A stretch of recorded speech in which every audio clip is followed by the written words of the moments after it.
UK maritime sources earlier reported that a US oil tanker by the coast of Oman and close to the Straits of Hormuz has been hijacked by armed individuals and changed its course to Iran.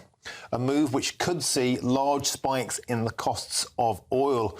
And thousands of kilometres away in the Red Sea, attacks on cargo ships by Houthi rebels continue to impact shipping there, with Bank of England Governor Andrew Bailey saying further global shocks are a major threat to the UK economy.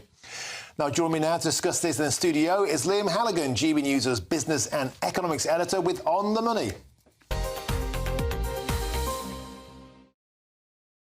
Liam, always a pleasure to have you in the studio. This is something you have been predicting since October the 7th, and now it's happened. Well, in fairness, Martin, you and I have been discussing it in these afternoon shows for quite a while, haven't we? Since the late autumn, really, ever since you had that horrendous attack by Hamas on Israel and Israel's reciprocal attack on the Gaza Strip. I have been worried and been writing and broadcasting about the possibility of what I've been calling geopolitical whiz-bangs. Yep. And this is a major geopolitical whiz-bang. I'm really glad that in the introduction there you distinguished between the Red Sea and the Straits of Hormuz. A lot of broadcast journalists on rival channels haven't managed to do that, I must say. So we have been seeing attacks in the Red Sea. The Red Sea leads to the Suez Canal, which is basically the link between the Middle East and the Med and European markets. What we've got on the screen now is the Persian Gulf, the Straits of Hormuz. This is the energy pinch point of the world. Why is it? Because each day about 10% of the world's oil flows go through the Red Sea and the Suez Canal.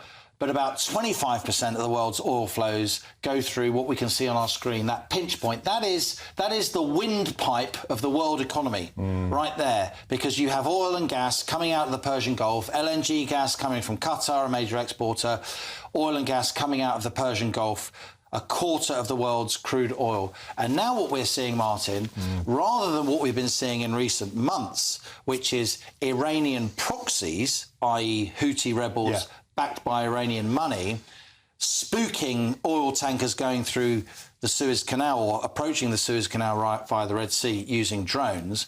What we now have isn't Iranian proxy. It seems to be, you know, Iranian troops themselves, not just using drones, but actually hijacking a US-registered vessel. And that's a huge difference. Which is a big escalation because it's not just Iran directly, we believe, but it's in the Straits of Hormuz, which is 25% of the world's oil. If that gets blocked, if commercial freight refuses now to go through there, which it might because it won't be insurable, rather than the 10% of the world's oil that goes through the Red Sea and the Suez Canal. Thanks for letting me explain that. It's really, really important distinction. Now, the next key issue, of course, this is going to have a global impact, and specifically it's going to be dragged into the British economy. We saw Andrew Bailey there saying this is going to reinflate inflation. You've been saying that again for a long time. What's happening now with oil prices? Right, OK. I'm not going to be alarmist here. It may have a global impact. It depends. It depends how the Western world responds. The US has a major strategic petroleum reserve. Now, that strategic, you know, basically oil stored in salt mines, you know, in the south of the United States. The strategic petroleum reserve that the US can dip into and flood global markets with oil at times of geopolitical angst and fear about Middle Eastern supplies, they, in that sense, can try and damp down oil prices. And I don't know for sure, but I would bet serious money that that is now what's happening. Because we have seen the oil price jump up 3 or 4% today. We have, But given this is the Straits of Hormuz, given that this is the first time in decades that freight has been threatened in the Straits of Hormuz. The last time was during the Iran-Iraq war back in the early 80s when we were kids. Given that kind of geopolitical fear, the fact that the oil price has only jumped up 3 or 4% is actually quite moderate. Yes. I thought it would be more. So I do think the US will be using its strategic petroleum reserves. But they're finite resources. They are finite resources. Look, what is at stake here? Why is this bloke on the telly waving his arms and going on about the Straits of Hormuz and the Suez Canal and strategic petroleum reserves? Because oil is everywhere in our economy. We still rely on oil and gas in this country. and our dependency is relatively low for 75% of our energy needs if you take electricity generation and transport.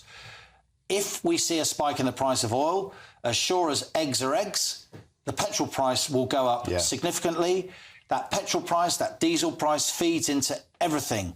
Not just us when we go to the station on the forecourt and fill up our cars and vans, Martin. Everything we buy. Transport, food production, restaurants, everything. Inflation is basically benchmarked from the price of oil and gas. They're very closely related. And my concern is, and it is just a concern, I'm not saying it's going to happen, I'm saying there's now a danger with this new geopolitical escalation. My concern is that the price of petrol and diesel could spike unless the Western world basically gets hold of the situation and tries to push back. That would lead to a reversal in this fall inflation that we've seen. That would lead to a reversal of the idea that interest rates are coming down.